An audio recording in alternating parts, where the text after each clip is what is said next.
Assalamualaikum warahmatullahi wabarakatuh. Welcome to another video.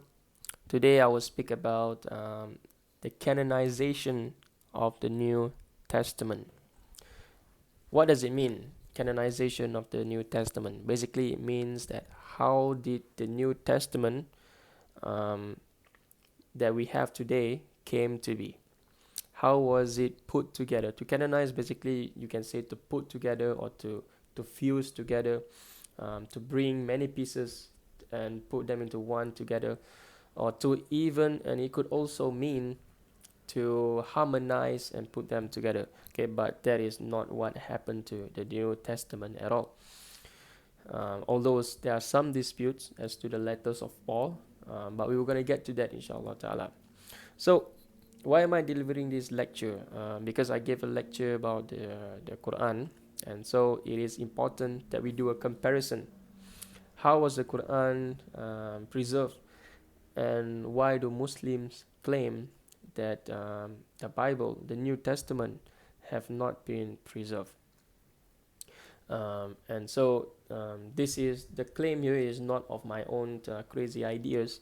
Western scholars, biblical scholars themselves, have said that the New Testament, um, um, we do not have the original, okay, and it has been reconstruct and then reconstruct again over the years, and today we do not even know what the original is, okay. And so nowadays, when scholars of textual criticism, what they are trying to do is they are not trying to go back to the original manuscripts, because there is not a single original manuscript that survive.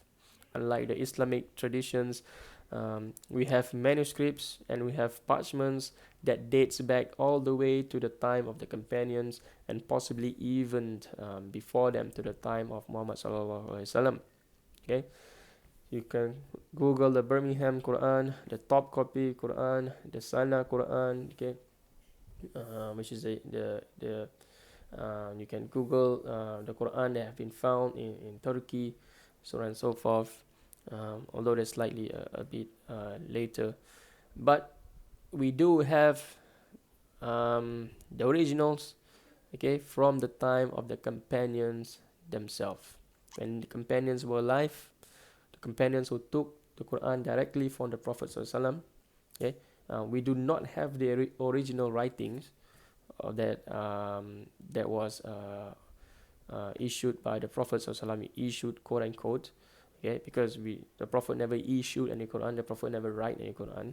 It is the companions who wrote, and then the Prophet approved of their writings. We do not have that original, okay, but we do have the original from the time of companions of Muhammad sallallahu alaihi wasallam, okay, who were contemporary of the Sahaba. Okay, just to be clear here, we do not have the original Quran that was written on leaves, on parchments. No, we do have the vellum version of it. Okay, the back of animal skin. Okay, that dates to the time of the companions of Muhammad sallallahu alaihi wasallam. Okay, just so we are clear and we are fair. Unlike the New Testament, we have nothing. Okay, we have nothing um, of significance. Okay, for the first 3 centuries. For 300 years, there is a void, there is a gap of the manuscripts that we have of the New Testament. Okay, we do not have the original, yet alone the copies, yet alone the copies of the copies of the copies of the copies. For 300 years, we do not have it. And so there is a difference in the study of the Quranic manuscripts, as well as the study of the biblical manuscripts, focusing on the New Testament. Just so we are clear. Now, I love to study the Quranic manuscripts, and I love to study the New Testament manuscripts, and this is something that I have been endeavoring for a while now. And now I would like to share with you the New Testament manuscripts. The earliest manuscripts of the New Testament that we have is of a parchment, a credit-sized parchment of the Gospel of John. Okay, it dates to 125 CE. Jesus ascended up to heaven at the year 30 CE, so about a century.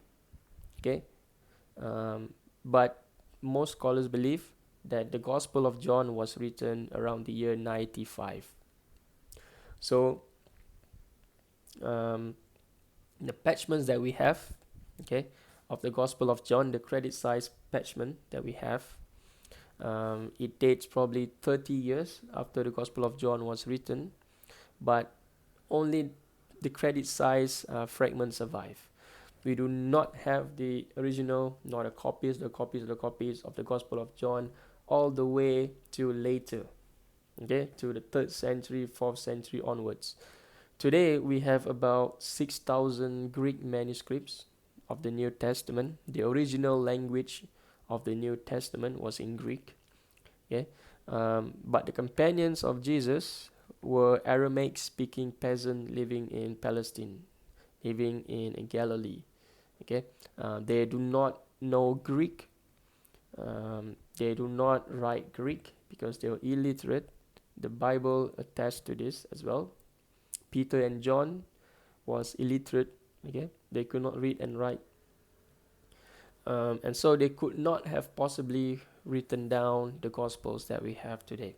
No scholars today would agree that the Gospels was written by the companions of Jesus, because the evidence is enormous. The evidence is significant, hugely significant. These people living in Galilee, in Palestine, they spoke Aramaic, okay, and they do not know Greek. Okay, Greek wasn't the language of Palestine. Aramaic was a language of Palestine today. It's the same as I say. Today, go to a village in Vietnam. Go to the most remotest village in Vietnam and communicate with those people in English. They would never be able to communicate with you back in English because they don't speak English. They spoke Vietnamese. Okay, and so that's the same context that we have in Galilee, because it is just a fishing village. Okay, people were not educated. They never go to school. They do not even have money to go to school. They do not learn Greek philosophy. They were not educated, and so they do not write the gospel. No scholars today would doubt. And again, this is not just my crazy idea. Every scholars of critical scholars, textual critic will agree with me on this one as well. So how was the Bible transmitted, or the New Testament? How did the New Testament that we have today is actually the New Testament that the apostolic fathers use, like Epiphanius used, okay, like Origen used, like Irenaeus used, and even earlier, like Justin Martyr used, and even earlier, like Polycarp used, or even earlier, like Clement of Rome used. We do not have it. We do not have it. The New Testament that we have today have undergone many different changes, have undergone many different overlayers, and so on and so forth. So we do not have the original New Testament today, yet alone the copies of the copies. And so what do we have? All we have are parchments here and there that scholars have been able to find out which one is actually the earliest readings. And there's a whole science behind this. Okay, just like the science of hadith, science of ilmu rijal, for example, there's also a science, we call them textual criticism. Okay, textual criticism, the word criticism here, it is not something, it is not meant in a negative way at all. Okay, the word criticism here basically means to try and reconstruct what is the original, what could possibly be the original. And so when I use the word textual criticism, okay, basically means to critique a text. It is not meant in a negative way. Okay, if it is meant in a negative way, then we do not have the whole field or the whole science will not be called textual criticism. It will be called something else. Okay, but this whole science, this whole field is something that you can study at universities. Okay, at Harvard, Oxford, Cambridge, you can study this at Yale. Okay, so this is not meant in a negative way, just so we are clear here. And so scholars called textual critics, they have said, and the most important figure of them all is Bruce Metzger. He have said that people over the years, they have tampered with the manuscripts. Okay, and then his student Bart Ehrman have said, another scholar as well, distinguished professor, not just any scholar, but distinguished professor. He have said that we do not have and we can no longer go back to the original because we do not have enough witnesses. When we say witnesses, we basically means manuscripts. So now, just to differentiate you, what are the different manuscripts? The earliest manuscripts that we have are called the Alexandrian texts. That is the theory today. Okay, the Alexandrian texts or the Western texts or the Latin manuscripts. Okay, these two are the earliest, and these two are the earliest because we have the earliest manuscripts. Okay, we have Codex Sinaiticus. Okay, from the monastery in Mount Sinai. Okay, and then we have Codex Vaticanus, found in the Vatican Library in Rome. The Byzantium texts or the Caesarean texts came later on because Caesarean texts and Byzantium texts they came later on because of the development of the church. Okay, again, this is another area that we can go into, but not for this video. And so the earliest manuscripts that we have is called Codex Sinaiticus, and then at the same time we have Codex Vaticanus, and then later on in the 5th century, these two were around the year 350s, the mid 4th century, and in the 5th century, the year 400s, we have Codex Bezae. And so these three are the best manuscripts that we have of the New Testament. Okay, and guess what? They disagree and they differ with one another. And that is the best that scholars can do. So how do textual critics try to go back to the original? Well, they have abandoned this idea. For 2,000 years they have tried, and today, over the past 20 years or so, the past 2 decades, they have abandoned the idea of trying to go back to the original. What they are trying to do now is to go back to the earliest text possible.